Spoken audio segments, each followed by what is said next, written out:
É um prazer, uma satisfação poder participar do seu programa e lhe agradeço pelo convite. Eu diria que existe mais uma cobrança do Ministério Público Estadual para que se ocorra o concurso público em Coroatá. Eu vou fazer um comentário um pouco mais extenso para que a população entenda todo esse contexto. Existia na gestão passada um concurso em trâmite, né? Uma licitação para contratação de empresa, criação de cargos aprovado na Câmara Municipal. Estava em andamento. Estava em andamento. Entrou a nova gestão e a nova gestão entendeu que deveria extinguir os cargos. Eu estava na Câmara, sugeri que se suprimisse esse artigo da reforma administrativa para que desse continuidade ao processo de construção, né, e realização do concurso, mas foi suprimido esse artigo. Então, o que se tem de prático para concurso até agora foi uma reunião que o Ministério Público local fez na Câmara Municipal de Coroatá com nós, vereadores, e com a população. E teve uma audiência pública também convocada pelo Ministério Público, né, pela doutora Patrícia e doutor Samarone, onde o município deixou o compromisso de realização do concurso, mas até então não se chegou nenhum projeto de criação de cargos para o concurso público na Câmara Municipal de Coroatá. Não é um travamento de Câmara, de vereadores, a Câmara está à disposição, aguardando o projeto de criação para que seja aprovado dos cargos. Até agora não se tem previsão. O procurador do município, doutor Wilson Carlos, falou na audiência pública que faria o possível para acontecer ano de 2017, e passou, para que se enviasse esse projeto à Câmara, mas findou-se o ano e não chegou nenhum projeto de criação de cargos para a realização de concurso público. Então, é uma situação que depende do município enviar o projeto, se criar os cargos, para que a partir de então ela possa fazer o processo licitatório e contratar a empresa para a realização do concurso. Mas é algo que está a ocorrer, porque Coroatá ele tem um quadro de mais de 50% de contratados e a gente sabe que pela Constituição Federal, no artigo 37, os provimentos de cargos públicos devem ser via concurso. Então essa é uma cobrança justa do Ministério Público, também defendida pelo sindicato, e eu também, o professor Reginaldo, como vereador, apoio também a realização de concurso público em Coroatá. Na verdade, Coroatá, o que nós tivemos foi os pagamentos salariais, né, de janeiro até dezembro. Os professores receberam texto de férias, que, diga-se de passagem, somente os efetivos receberam. O município de Coroatá não pagou o texto de férias proporcional aos contratados e pagou também o 13º salário, né? Certo. Ele não pagou o texto de férias proporcional aos contratados e chegou uma notícia até mim também de que os cargos comissionados, até o início dessa semana, ainda não haviam recebido seus salários. Então, o que o município fez? Cumpriu os salários, né? 13º, e até então faltava texto de férias e faltava o salário de dezembro dos cargos comissionados. Agora, quanto à questão do abono salarial, a Lei 11.494 de 2007, que é a lei do Fundeb, ela explica que, como você citou, 60% do recurso ele deve ser especificamente para pagamento de profissionais do magistério e 40% do recurso para manutenção de ensino. Ou seja, no mínimo 60% tem que ser gasto com o professor. Então, o abono, quando o município cumpre todas as suas responsabilidades no que tange a salário, o que está no plano de carreira, se existir uma sobra, o município tem que obrigatoriamente repassar essa sobra aos professores, dividir para os professores. Esse que é chamado de abono salarial, ou seja, quando existe uma sobra. No caso de Coroatá, toda a classe de professores de Coroatá, o sindicato dos professores analisa que pode existir essa sobra, porque o município não gastou em janeiro, em fevereiro e numa parte de março com os profissionais contratados que dizem respeito a uma margem de mais ou menos 50% da folha. O município não gastou porque as aulas começaram atrasadas. E também não pagou o texto de férias para os contratados. Então, o sindicato, a classe analisa que existe uma sobra. Nisso, o sindicato enviou um requerimento à prefeitura, 2 requerimentos, solicitando detalhamento de gasto do Fundeb. Na verdade, assim, essas informações, o site da transparência ou as audiências públicas que a prefeitura realiza conforme a lei de responsabilidade fiscal, elas não são apresentadas em detalhes. Então, não tem como se fazer uma fiscalização se você não tiver o detalhamento de gasto da folha. E foi isso que o Sindicato dos Professores fez, requerendo esse detalhamento. Eu também o fiz como vereador, fiz através da Câmara também os requerimentos, mas até agora o município não respondeu, mostrando esse detalhamento, mostrando essa transparência. Então, se não se tiver essa transparência, a mostra desse detalhamento, a classe vai continuar cobrando, questionando o saldo, a sobra para que se pague abono. Quanto aos 40%, Sim.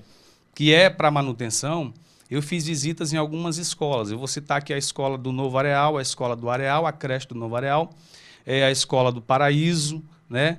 Escolas que eu visitei. Certo. Onde, por exemplo, eu encontrei lá, essas escolas elas não receberam a pintura no ano letivo de 2017. E detectei muitas paredes caindo, pedaços, entendeu? Ou seja, os 40% que deve ser aplicado para manutenção, pelo menos nesses aspectos físicos, eu não vi nessas escolas. Eu até fiz uma publicação no meu Instagram e no meu Facebook mostrando, né? Certo. Lógico, se teve vigias, teve merendeiras, teve agente administrativo, secretário, que esse pessoal também são pagos com 40%. Materiais escolares, mas também existiu várias reclamações e denúncias de que faltavam materiais pedagógicos nas escolas, os pais de famílias carentes que não receberam esse ano fardamento escolar, o kit escolar, que são objetos, que são materiais que devem ser adquiridos com os 40% do Fundeb. Segundo a lei de transparência, onde qualquer cidadão de uma cidade, qualquer cidadão brasileiro, nós temos a abertura para requerer informações. E isso não só o vereador, não só o vereador, não só o sindicato, qualquer cidadão coroataense, maranhense, tem o direito, a liberdade de requerer informações de qualquer pessoa jurídica pública, seja a prefeitura, seja o Estado. Se ele quiser uma informação sobre a educação, se ele quiser uma informação sobre a infraestrutura da cidade dele, sobre a saúde, ele pode. E essas instituições, prefeitura e Estado, elas vão ter um prazo, salvo engano, de 20 dias para responder. É um prazo que elas têm, é um prazo ideal, legal, para que o município, com sua estrutura de secretários e de pessoal, possam providenciar quem solicita. Eu solicitei, passaram-se quase 2 meses, eu não obtive resposta. O secretário de Educação falou que chegariam as informações, o secretário de Finanças também me falou numa reunião que não poderia aguardar que as informações chegariam, mas não chegou. Certo. Então, a assessoria jurídica do sindicato orientou, a doutora Rayane Bastos, que é advogada do sindicato, que nós pudéssemos impetrar uma ação, né, junto à Vara de Justiça Comum aqui de Coroatá, para que a gente possa requerer, resguardar esse direito de acesso à informação. E aí o sindicato está aguardando agora a Justiça voltar do recesso e a gente espera que nós tenhamos êxito e que esse direito de acesso possa ser concedido a nós, ao sindicato, aos professores. Essa é até uma informação que eu particularmente estou curioso para saber quando se iniciará o ano letivo de 2018 em Coroatá. Porque ano passado, no ano letivo de 2017, o município iniciou suas aulas no mês de março, né, com um atraso aí de quase 2 meses, mais de um mês de atraso. E como você citou, a Lei de Diretrizes e Bases da Educação Nacional, a LDB, ela rege que o aluno da rede pública ele tenha no mínimo 800 horas aulas e no mínimo 200 dias letivos. É comum os sistemas educacionais, quando há algum problema de tempo, de organização, eles fazerem seminários, feiras, para poder complementar a carga horária que se falta. Em Coroatá, por exemplo, eu fiz uma visita no Polo Paraíso, nas escolas da Forquilha e do Paraíso, e lá eu detectei, fiz uma visita de casa em casa, nos pares dos alunos, fiz a visita na escola, conversei com o diretor da escola, e eu detectei que lá, até o mês de setembro, existiam alunos que nunca tinham frequentado um dia letivo de aula. Questão de dificuldade dos acessos também nas estradas. Dificuldade de acesso. Por isso, eu fui ao Ministério Público Local, fiz uma representação junto à Promotoria de Justiça para que o município pudesse providenciar o mais rápido possível somente a raspagem das estradas, porque o transporte estava lá. Esse eu vi lá, o transporte, mas não tinha acesso. E é papel do município prover o acesso de vir aos moradores, e isso não estava acontecendo. Esses alunos começaram a frequentar a aula agora no mês de dezembro. Então, logicamente, eles praticamente perderam um ano. Não tem como se recuperar as 800 horas aulas e os 200 dias letivos. Terei de fazer uma visita em breve para poder acompanhar os trabalhos. O secretário me disse que colocaria os alunos para estudar em 2 turnos para recuperar o máximo possível. E eu também farei uma visita em breve. E espero que esse ano o município não está passando por um momento de transição, que possa viabilizar o início das aulas no período correto, para que não cause dano a nenhum dos nossos alunos. Nós sabemos que o regime que rege esses trabalhadores é um contrato, né? E pelo que eu conversei com o secretário de Educação, eles anunciaram que final de dezembro os contratos se romperiam e não falaram, não garantiram a certeza de se fazer a recontratação automática, porque a lei de contratação que nós aprovamos na Câmara, ela preveu a contratação de um ano letivo e podendo ser renovado por mais um ano. Mas é muito lamentável saber, principalmente quando nós levamos em consideração que em Coroatá, tanto a ex-prefeita Tereza como o próprio ex-prefeito, que é pai do prefeito atual, eles, ao findar do ano, faziam o contrato, a renovação automática do contrato. Por quê? Porque tem recurso para isso. Certo. Coroatá teve esse ano uma receita de 45, a completar agora com a complementação da União. E nós aprovamos já para esse ano letivo de 2018 um orçamento de 50 milhões de reais para a educação.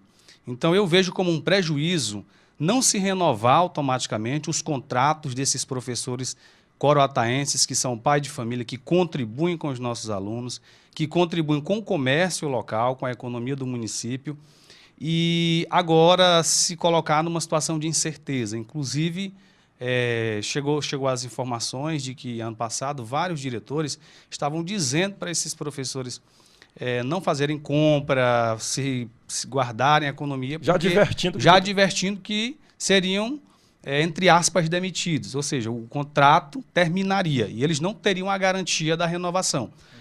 Como eu citei que a lei fala em ano letivo, o que nós vamos fazer, o sindicato, eu também, como vereador, com os companheiros de Câmara, poder fiscalizar. Se o município não renovar, ele vai ter que fazer um novo seletivo, né, para que a gente possa fiscalizar e estar evitando aquelas situações práticas de contratações por cara ou por questões pessoais. Então, a gente espera que o município possa renovar os contratos, porque tem recurso para fazer isso e vai garantir o trabalho aos professores coroataenses, a esses trabalhadores, não só professores, tem outros servidores também, como vigia, como merendeira, área da educação, que foram mandados para casa da área da educação. E todos são pais de famílias coroataenses. Então, a gente espera que o prefeito possa garantir o pagamento deles no mês de janeiro, no mês de fevereiro. Não vemos necessidade de não renovar automaticamente esses contratos, porque são pessoas que servem ao sistema municipal de educação, que são coroataenses, que aquecem a nossa economia e que contribuem para o sistema de educação. Então, a gente aguarda e espera que o município possa fazer o pagamento de janeiro e fevereiro, que não pode também tratá-los como escravo, como uma mercadoria, que não chama para conversar, para explicar, que não dá uma cópia de contrato, que não se explica as questões contratuais, porque muitos nem receberam uma cópia dos seus contratos, não sabem o que rege o contrato. Então, é importante que o município veja essa situação com um olhar bem humano, porque todos eles esperam receber seus salários e não esperavam serem mandados para casa nesse momento. E sim, a renovação contratual, como a própria lei aprovada na Câmara permite, e que tem recurso para tal. A gente espera que não só uma questão do Reginaldo, do professor Reginaldo, mas da classe, que a prefeitura possa chamar o sindicato para uma audiência, para mostrar o detalhamento de gastos dos recursos do Fundeb, porque, só para se ter uma comparação, uma análise, eu vou dizer mais uma análise, que eu não estou aqui para comparar governo, mas nos anos anteriores, nós recebemos 2 ou 3 abonos por ano, e o sistema é o mesmo, o número de alunos é o mesmo. Então, nós entendemos que há alguma coisa a ser esclarecida. Se tem a sobra, que o município possa chamar o sindicato e dizer, temos uma sobra, vamos pagar logo o terço de férias de alguns efetivos que faltam, o comissionado, o que tiver vai ser repassado ao professor. né? Ou vamos fazer a recontratação. O município tem que chamar para conversar, expor o que se tem, para que a classe possa ficar convencida. Exato. Fora disso, a incógnita na cabeça do professor, o questionamento, ele não vai cessar e todos nós vamos cobrar esses esclarecimentos, porque se tiver a sobra, tem que ser pago o abono. É obrigação pagar se tiver a sobra. Essa é uma situação muito difícil, historicamente, um sindicato ele conseguir tudo que ele exige para uma categoria diante de um prefeito ou de um governador. É muito difícil, né? Assim, para questão de diálogo, de ser recebido, às vezes em que eu fui com a diretoria na Secretaria de Educação, sempre o professor Eldo, que é o secretário, com o assessor Edmil, sempre nos receberam, né? E prestaram informações, na medida do possível que tinham no momento, eles prestaram informações a nós.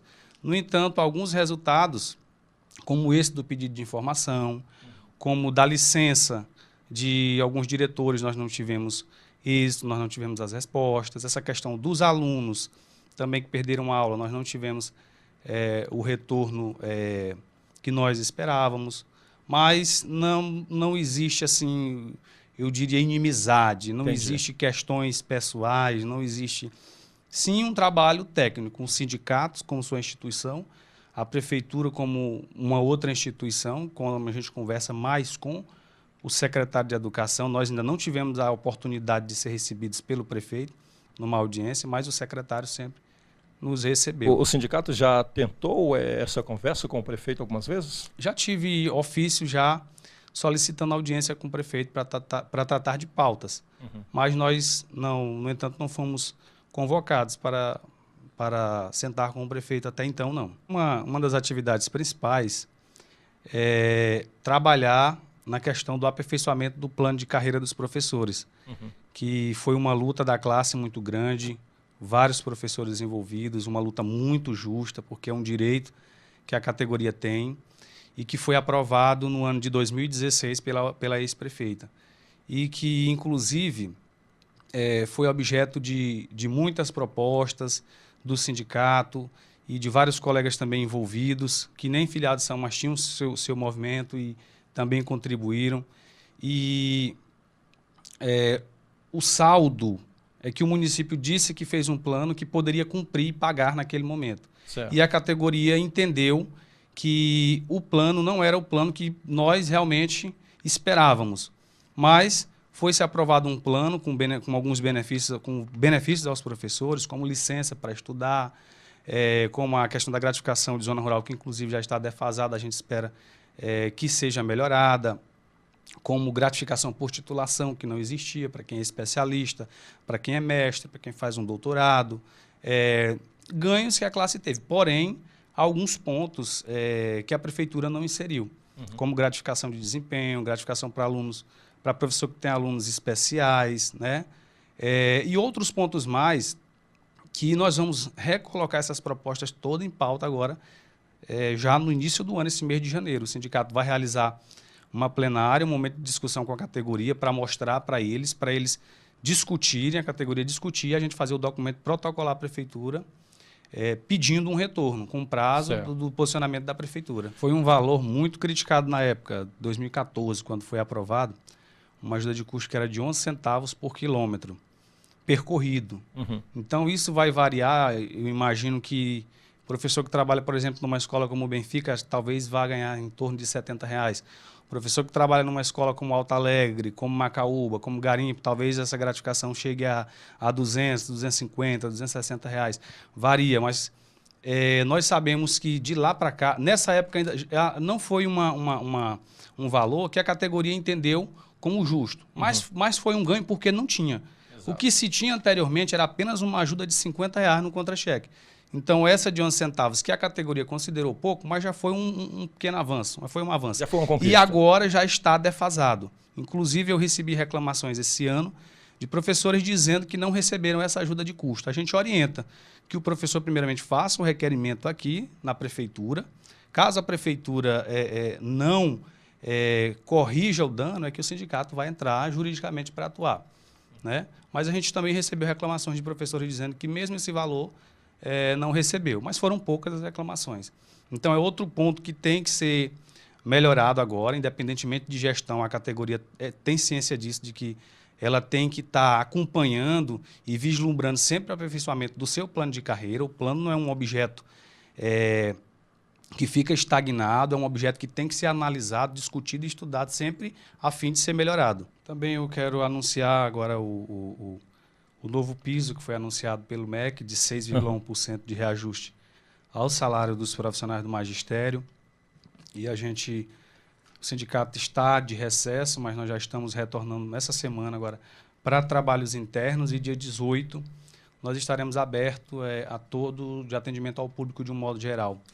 Realmente a gente precisava de um recesso, já há quase 2 anos assim, sem ter um recesso considerável, e nós só temos um professor que está liberado para o sindicato, que sou eu. A mão de obra nossa ainda é curta, a gente precisa muito do apoio dos professores para fortalecer mais o sindicato, para que a gente tenha condição de ter uma estrutura melhor para atender a classe e também lutar pelos nossos direitos.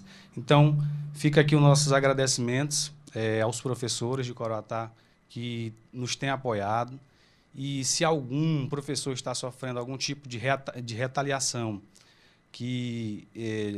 alguma pressão por parte de alguém do governo para que saia do sindicato, que não tenha medo, porque vai ser pior. Nós precisamos estar firmes, nós enfrentamos problemas e dificuldades, e se nós não estivermos unidos, talvez a coisa tende a piorar. Então, que a classe fique unida para poder contribuir com o seu trabalho ao sistema, mas também cobrar os seus direitos, cobrar aquilo que é melhor para a categoria e também para os nossos alunos.